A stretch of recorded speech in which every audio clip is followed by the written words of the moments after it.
wanatoa mafunuo namna ya kufanya mapenzi ya Mungu kwa kanisa au mtu mmoja.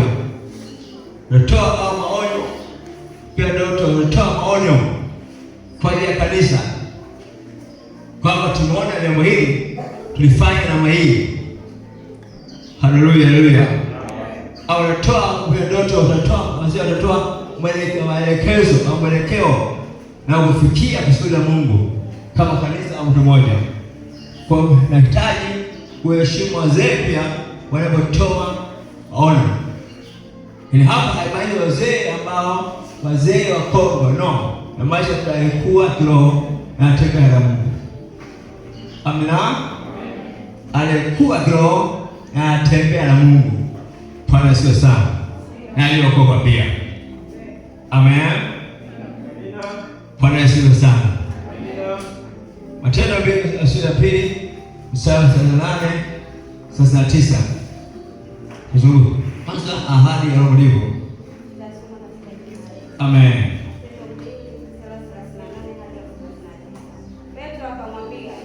Petro akawaambia, tubuni mkabatizwe kila mmoja kwa jina lake Yesu Kristo, hata ondoleo la dhambi zenu, nanyi mtapokea kipawa cha Roho Mtakatifu.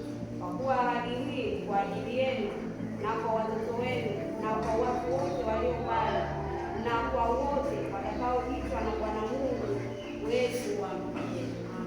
Amen. Habari hii ni wakati ambapo Petro amejazwa nguvu na wenzake. Ni Petro akasimama kuhubiri kwa habari Yesu aliyesulubiwa na wale waliosulubiwa Israeli, kwamba Mungu alifufua wafu na huyo ametenda jambo hili. Leo tumejazwa nguvu kwamba Yesu ambaye kupaa mbinguni ameletea Roho Mtakatifu, ameletea ujazo wa nguvu. Amina. Baadaye akasema mengi, lakini wanasema tutendeje ndugu zetu? Bali mmoja Petro pia anambia kwamba tubuni mkabatizwe kila mmoja upate ondoleo la dhambi. Amina.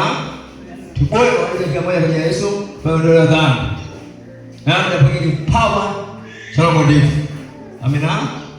Baada ya kutubu hawa watu baada ya ondoleo la dhambi wanapokea kipawa cha Roho Mtakatifu.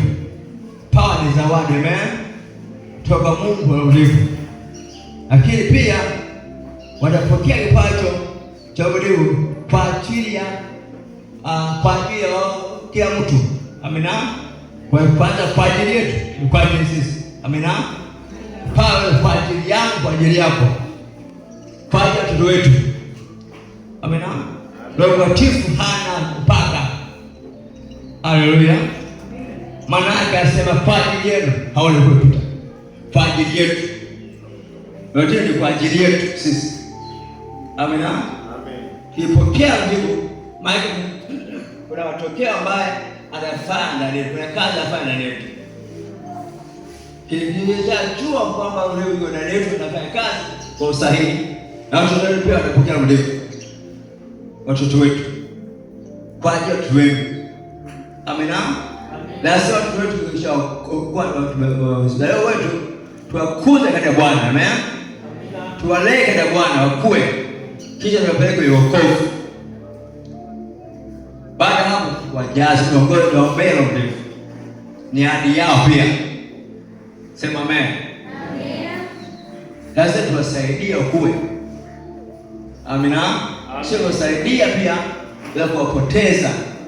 Kuna faida sana kwa wokovu. Sasa tumepoteza. Nao wanapokea hadi warudiu nao tajazwa. Amina. Sasa kwa ajili ya watu wale mbali. Wewe ndugu yako mbali akiokoka tajazwa. Wale mbali ambao tunahubiri huko. Wakimaliza kujazwa Biblia. Rudiwa si wa mtu mmoja. Si wa kabila, si wa roho kanisa fulani. Watu wote wanakuja kwa Yesu. Kijana huyu. Amina. Amen. Ni haki ya moja. Amina. Amen. Tengeneza kiu, shauku, tamani kujaza. Funga maombi yako kwa binafsi. Tamani kipawa hiki sikose. Amina. Roho Mtakatifu atakaa ndani yenu. maana anakaa ndani yako kitaka. Amina. Ikawa wokovu, Yesu atakufa kwa ajili yetu. Amina. Kiwote tumeokoka. Wote tumeokoka. Wanaoamini kupata Yesu. Amina. Kadhalika Roho Mtakatifu kitaka na ukaamini kwamba ndani ya Mungu utapata wokovu. Akiingia ndani yako sasa maisha yako yatakuwa wokovu. Utaona furaha ya wokovu. Amina. Amen. Tunasema wokovu ni mgumu na sio wokovu ni ushindi wako ni furaha. Sababu na matukio ambayo unaona moja kwa tena ndani yako. Bwana asifiwe sana. Amina. Haleluya, haleluya. Kwa Roho Mtakatifu anatupatia kwamba Roho Mtakatifu sio kabila fulani.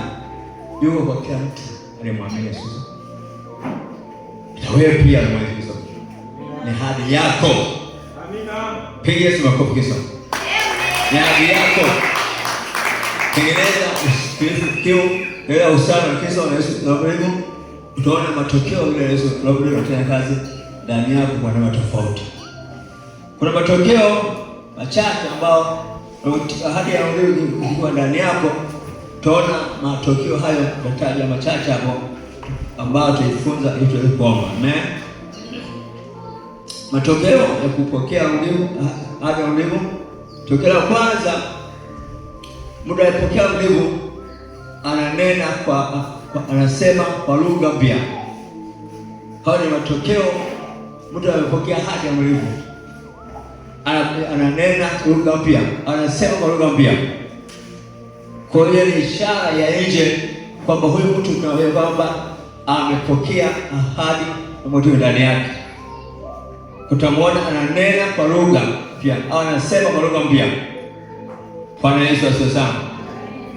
Matendo ya pili sawa ile pale kanisa Matendo walipojazwa Mungu walisema kwa lugha mpya wote kwa kadri aliyojalia kutamka. Haleluya, haleluya. Tokeo la kupokea ahadi ndio mtu anena kwa lugha. Ile tokeo la nje kama anaona huyu mtu amejazwa. Bwana Yesu sana. Matendo mbili mstari wa 4 wa pili mstari wa 4 nasema wote wakajazwa Mungu wakaanza kusema kwa lugha nyingine kama Roho alijalia kutamka. Wote wakajazwa Mungu wakaanza kusema kwa lugha nyingine kama Roho alijalia kutamka. Maana hao watu walikuwa 120 ambao Yesu alisaongoje mpaka kupokea kipawa cha Mungu au hadi kutoka kwa Baba. Walikuwa ni waaminifu, walikuwa watii pia. Kuna mtu aliyetoroka kwenye kungoja ile Mungu. Amen. Nasi tu waaminifu watii mbele za Mungu. Haleluya. Kwa asema wote wakajazwa Roho Mtakatifu wote. Sema wote. Wote. Wakajazwa Mungu. Wakaanza kutamka kusema lugha pia kwa kadri wao hawajaja kutamka. Atufundishe namna ya kutamka kujaza kusema kwa ubao wa Mungu. Amen. Atufundishe namna kuomba Roho Mtakatifu. Roho Mtakatifu anakupatia namna ya kutamka maneno ya Roho Mtakatifu. Amina. Mfano ifika alikuwa anaomba omba asante Yesu, asante Yesu. Hapo anafundisha somo kitu. Sema la sio hivyo. Amen. Yeye anawapa anampatia neno la kutamka. Wewe unaanza kuomba, yeye anaanza anashika ulimi wako, anaanza kusema neno mpya ambayo hujajui. Amina. Ukiendelea kwa imani, tayari mwanzo kujaza ulimi na kuendelea kuishi maisha ya ulimi. Amina. Baadaye wale wajazwa wengi kwa wanaendelea kwa wiki 2-3 mwezi, baadaye wanaacha. Watifu hapasi kuacha kunena. Amen. Maana yake ni mahusiano yako wewe na Roho Mtakatifu ya kila siku. Aina ya kada yetu milele na kitu karibu sana. Maana yake akiingia ndani yako hatoki. Labda wewe mteme basi sutaki au fanye mambo ya dhambi. Amina. Tengeneza mahusiano bila kunena kwa mara, omba kwa mara kwa mara. Ile aweze kwenda kuomba na kunena lugha, lazima uishi maisha ya maombi. Amina. Ishi maisha ya maombi. Soma neno kwa wingi. Hao ni maisha ya Mungu ndani yetu. Haleluya. Pasipo neno hawezi kukaa ndani yetu. Nasema hawezi kukaa ndani yetu sababu maisha yake neno maombi. Wazo sana. Marko 16 mstari wa 17 anasema nini? Marko 16 mstari wa 17, ishara hizi zitafuatana hao waaminio. Ishara hizi zitafuatana hao waaminio. Kwa jina langu watoa pepo watanena, nasema lugha mpya.